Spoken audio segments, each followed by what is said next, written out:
سب سے پہلے تو یہ سوال ہے کہ یہ جو دعوت اسلامی آرگنائزیشن ہے یہ دراصل وجود میں کب آئی؟ لائک اس کا بیسک پرپس کیا تھا؟ آخر یہ بنی ہی کیوں؟ کس کا اصل اوریجن کیا تھا؟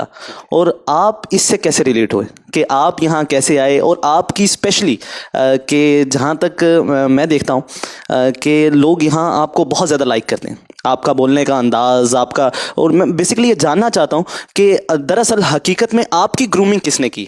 ٹھیک، دعوت اسلامی 1981 میں بنی، کراچی میں ہی بنی، اور کراچی کے ایک چھوٹا سا علاقہ ہے خارا در۔ ہمارے امیر اہل سنت جو تھے وہ بڑے غریب خاندان سے تعلق رکھتے ہیں۔ یہ بہت بڑی ہسٹری ہے کہ میں کیسے غربت کے عالم میں چلا، یعنی امیر اہل سنت نے ٹافیاں اور برتن بھی بیچے، جھاڑو تک بیچے ہیں، اتنی غربت والی زندگی انہوں نے گزاری ہے، مگر اس مرد کلندر کا ایک ہی مائنڈ سیٹ تھا کہ مجھے اپنی اور ساری دنیا کے لوگوں کی اصلاح کی کوشش کرنی ہے۔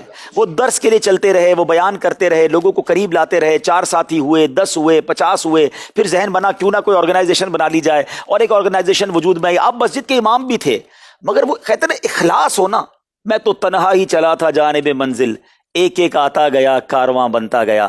اور میری خوش بختی یہ ہے کہ جب دعوت اسلامی سٹارٹ ہو رہی تھی 1980-81 میں، تو میرے والد صاحب جو تھے وہ امیر اہل سنت کے قریب آ گئے۔ اچھا، میرے والد صاحب بڑے ماڈرن تھے، بہت خوبصورت بھی تھے، ہماری کمیونٹی میں انہیں بابو کہا جاتا تھا، داڑھی بھی نہیں تھی ان کی۔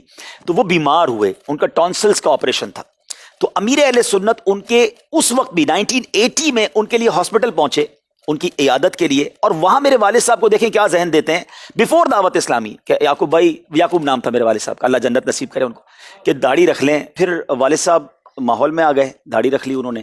تو میں اس زمانے میں، میری 74 کی پیدائش ہے، تو 7-8 سال کی عمر تھی، تو وہ اس زمانے سے ہی امیر اہل سنت کے پاس لے جاتے رہے۔ تو جیسے آپ نے کہا گرومنگ کس نے کی، تو امیر اہل سنت کی ہی بارگاہ سے تربیت ہوتی رہی۔ آج جو بھی کچھ ہوں، اگر کچھ بول سکتا ہوں یا کچھ آتا ہے تو وہ امیر اہل سنت ہی کی برکت ہے، ان کی تربیت ہے، دعوت اسلامی کی برکت ہے۔ اللہ کرے کہ استقامت نصیب ہو۔ آپ یہ میرے لیے بھی دعا کریں، میں آپ کے لیے بھی دعا کرتا ہوں کہ نیک ماحول بھی ملے اور اللہ اس میں ہمیں استقامت بھی دے، اور ایسے ہی نیک ماحول پر اللہ ہمیں ایمان اور عافیت کے ساتھ موت بھی دے۔ کچھ لوگ گریجولی آتے ہیں پھر چلے جاتے ہیں، شیطان حملہ کر دیتا ہے، تو اللہ کرے کہ دینی ماحول سے ہم جڑے رہیں۔ بہت شکریہ آپ کا۔